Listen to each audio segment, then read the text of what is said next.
Hi everyone, I wanted to make a quick video that was just a success and online learning video. Something that would give you just a few of the tips that I tend to throw out there through the class and make sure everybody gets them right at the beginning.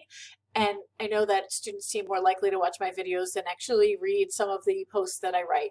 So I thought that I would just make this for you guys. So the first tip that I want to give you for success in online learning, and this is true in all of your classes, is email your professors. Write to us. That's what we're here for. That's what we get paid for. This is what we love to do. So when you write to us, first of all, you're establishing yourself as a student who cares about their grade, about the class, about what they're doing. So don't feel like you don't want to write to us because you're bothering us. That's not how it works. When I get an email from a student, I don't think, oh, this student is bothering me. I think, oh, this student cares about what's well in this class, whether they do the assignment correctly, and they're letting me know that they need help. So if you know your work might be late, send out a quick email. If you're thinking, I don't really quite understand these instructions, just send us an email. Anything, whatever it is, feel free to send us emails. If you certainly read the instructions first, maybe do a little bit of research on your own if you can, but don't ever hesitate to send your professors an email. If I don't know, is this good enough? Is this a good, thesis statement? Is this a terrible thesis statement? Just send it to me and I'll go, well, that's great, or it's not great, or do this. I might make you an entire video about it. I've been known to do that. So my second piece of advice is, if you know anything about carpentry, they always say measure once, cut twice. And in online learning and pretty much anything I think that has instructions for it, you have a similar piece of advice, which is read twice, write once, or do whatever it is once. So read the instructions twice. Reading instructions twice takes significantly less time than doing the assignment twice, and it takes even less time than taking the class twice. So if you read the instructions twice, you're less likely to miss anything. But my real rule is going to be kind of 3 times, because what you want to do is read the instructions twice, complete the assignment, and then read the instructions again, thinking about what you did in the assignment and say, well, did I do this? The instructions say use third-person voice. Look through your essay. Did I do that? The instructions say use a 3-part thesis statement. Look through your essay. Did I do that? The instructions say respond to 4 of your classmates in your forums. Look, on your forums, did I respond to all 4 classmates? Does this meet the word count? That sort of thing. So read the instructions twice, do the assignment, read the instructions again, and look over the rubric. And ask yourself if you would give yourself an A based on that rubric. So you're well on the assignment. This will add maybe minutes to every single assignment that you have to do. Seems overwhelming. It really can. If you have kids, you have a career in the military, you have a career in any number of things, 5 more minutes to every single assignment may seem like, I don't even know if I can spare that. But those 5 minutes seriously could save you having to redo the assignment or even retake a class. So it's really worth it. My next piece of advice is go above and beyond. So if your assignment, write a 100-word to 700-word essay on, whatever it is, don't give your professor a 2,000-word essay. That's not what we're looking for. But if we get an essay that's 500 words exactly, or 550 words, it doesn't really feel like the student put a lot of effort in. It's going to take a higher level of excellence to achieve the same grade, because it's the minimum amount of effort looks like it's been put into there.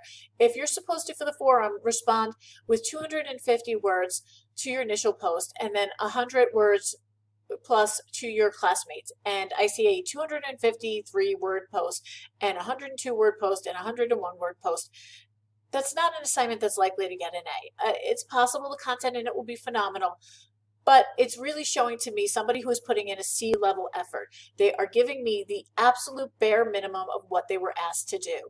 Remember, instructions in a class tend to show you what you need to do to pass the assignment, not to get an A on the assignment. Students complain about this a lot, but this is kind of the stance that the school has taken. And some teachers, myself included, have fought for you guys in some of the meetings and said, we really should be telling the students this is what we want for an A and not this is what we want for a C. It takes the stance that the instructions are minimum requirements to get a passing grade, not to get an A on the assignment. So really give it your all. This is true if you're in the gym, you're at work, you're at school, whatever you're doing, the more you put, the more you're going to get out. So, you know, if it says 250 plus words, write 300 or more words. If you have to respond to 2 students with 100 plus word post, you know, respond to 3 students, or, you know, write longer posts. But don't just start writing and then when you see that word count, finish up that sentence and you're done. That shows, you know, you're just putting in enough effort to get by. That's really one, I think a lot of teachers would want their students to know in a lot of classes. And you know, I even have in the past gotten in trouble for giving a student an A for writing a 500-word essay, because once again, the school stance is that the minimum is for a C. So this is a little secret you guys don't know, that this is what you want to do. And there are some professors who are, they're just going to be like, whatever, and they're going to give you an A for doing the minimum. And they're not doing you a service, because in life, you're not going to get the best results by putting in the minimum. And you're going to get to other classes and other professors are not going to do that. So I hear from students a lot, well, my other professor let me do this, or another professor let me do that. When they let you kind of slide by with the bare minimum, they're not helping you. If they give you 100 on every single assignment for just, you know, doing it, what does that even mean? You haven't even worked for anything. So always put in a little extra. What else did I want to say? Okay, when in doubt, cite it out. When you're writing an essay, when you're writing a forum post, if you think to yourself, should I cite this or shouldn't I cite this? Cite it, because you're not going to lose points for citing something, but you could get a 0 or get kicked out of school for not citing something.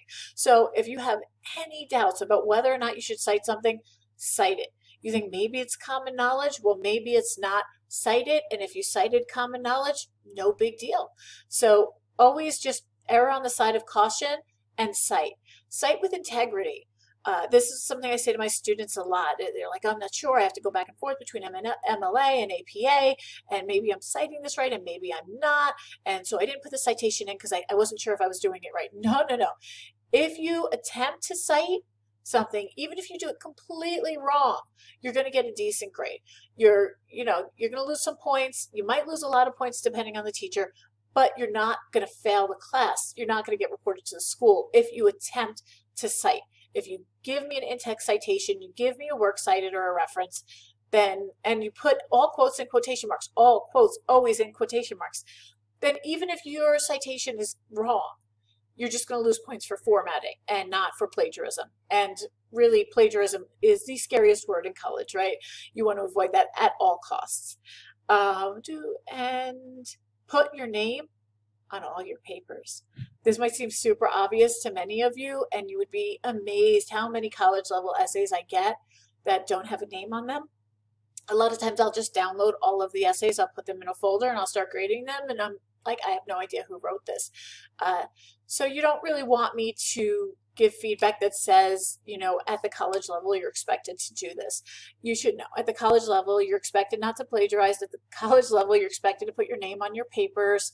At the college level, you're expected to email your professors if your assignment's going to be late. We understand that sometimes you can't email us beforehand because you can't predict it. But, you know, you want to kind of keep in contact with us if something's going on. And that is pretty much, I think, what I want to say.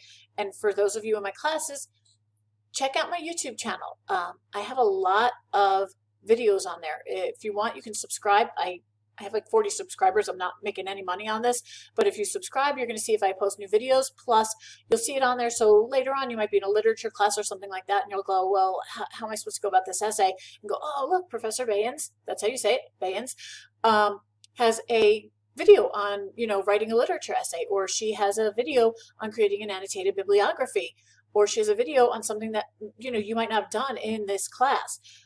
So my students do like my videos generally, and if they help you out in other classes too, that's great. So if you're about to do an assignment and I didn't remember to post a video about it, check out my YouTube channel because you might see a video on there about it. And I'm a little bit of the absent-minded professor, and it's not unusual for me not to think to post one of the videos I have for a small assignment, because That just doesn't necessarily cross my mind. A lot of times I just give them out when students ask for help on specific assignments. So give that a check out. And if you have any questions, never be afraid to email me. I'm a nice person.